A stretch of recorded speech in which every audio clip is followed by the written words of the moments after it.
There is a taste in here that you cannot find in other vegetables.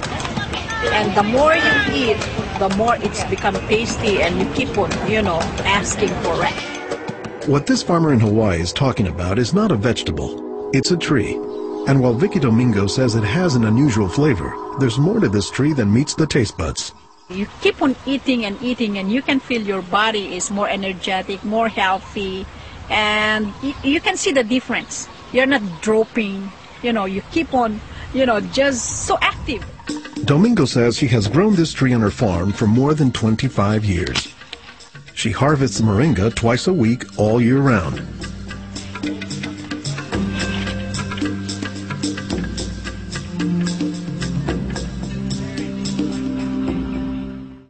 Domingo says there are many nutritional and medicinal uses for moringa. All parts of the tree are usable, from the roots to the stem, to the leaves, to the flowers, and to the pod. The roots, you can use that as a tea. And then the trunk, you can scrape it, squeeze it, get the juice, put in your cut skin, and your skin will heal. Dr. Will McClatchy is an ethnobotanist at the University of Hawaii. He studies the ways that humans interact with plants.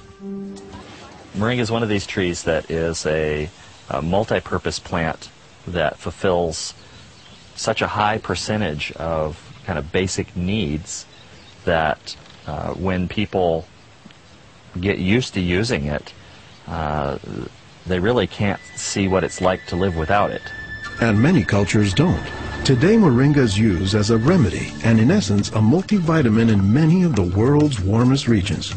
Moringa is used widely in Africa and South Asia, and it's been introduced into South America and Central America, where it's also being used. So, this is not just a plant of a single community.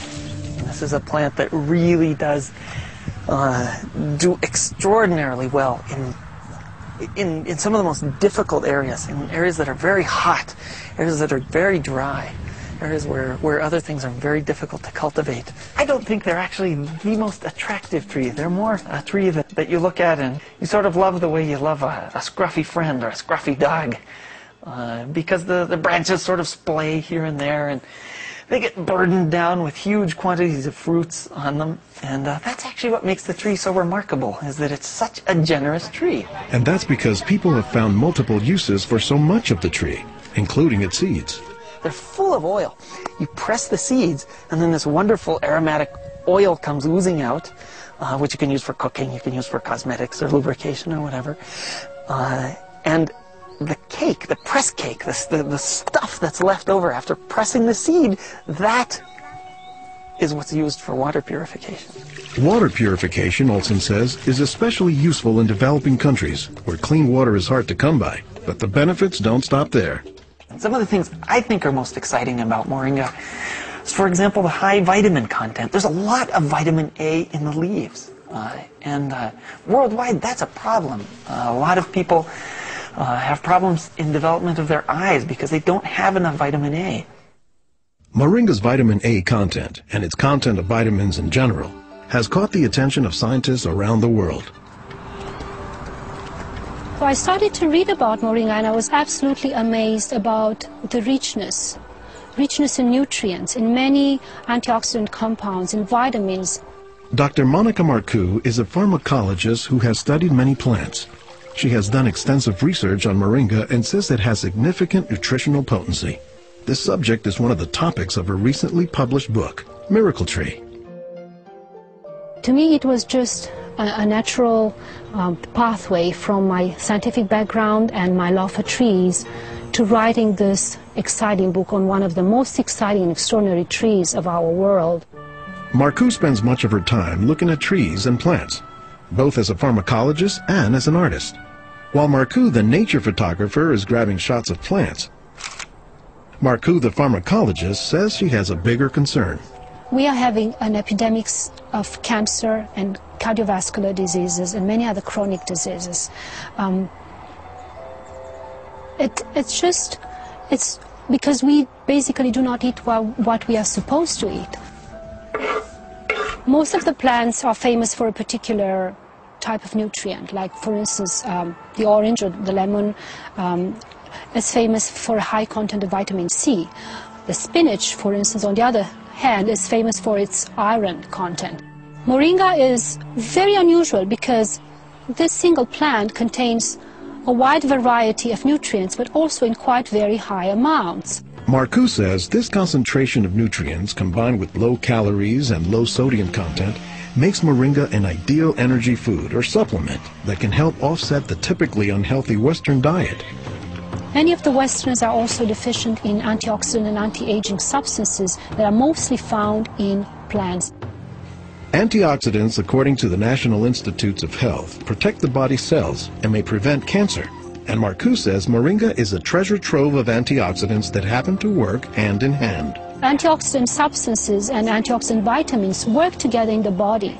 For instance, it's known that selenium works better in the presence of vitamin E. Moringa has high amounts of selenium and has also vitamin E. Moringa is well known for being a good source of leafy green vegetable protein. And you don't get a lot of protein out of many vegetable foods other than like beans and things like that. So getting it out of the leaves is really a big deal. And while there are a few other plants like soy that are protein rich, Olson says moringa is special. I have a lot of food allergies. I'm allergic to wheat, I'm allergic to eggs. Soy tends to be a fairly highly allergenic food. It causes allergies easily in many people. We think that this is because of the form that some of the proteins are in soy. They're apparently in a form that's very simple and fairly easy for the body to assimilate in moringa. According to the United States Department of Agriculture, moringa contains 18 of the 20 amino acids, building blocks of proteins that are found in the human body. And, says Marcoux, moringa is one of the few plants that contains all of the essential amino acids. Moringa contains all the 9 essential amino acids that actually we cannot produce. Their presence, but also their ratio, is very beneficial, and it is estimated that this ratio is very good for absorption and for being bioavailable to our bodies. In most of sub-Saharan Africa, any baby has a 20% chance of dying before he reaches the age of 5. In some countries, up to 40%. And even those who survive past the age of 5, up to half or more will suffer from malnourished physical and mental development. As the former regional representative for Church World Service in Senegal for 16 years, it was Lowell Fugley's mission to help local clinics develop ways to save children at risk to malnutrition. So Fugley went to work, both planting moringa trees and, more importantly, educating healthcare workers on how moringa can help stave off malnutrition.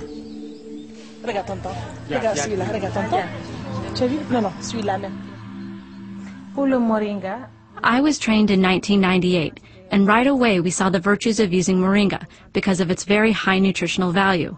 So we began using it right away on an experimental basis.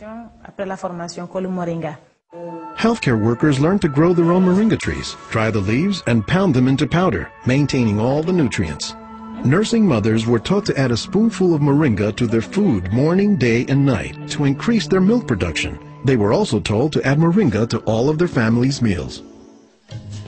As people changed their habits, Fugley says the results were clear, especially among children. They'll look happier, they'll have more energy, they'll smile.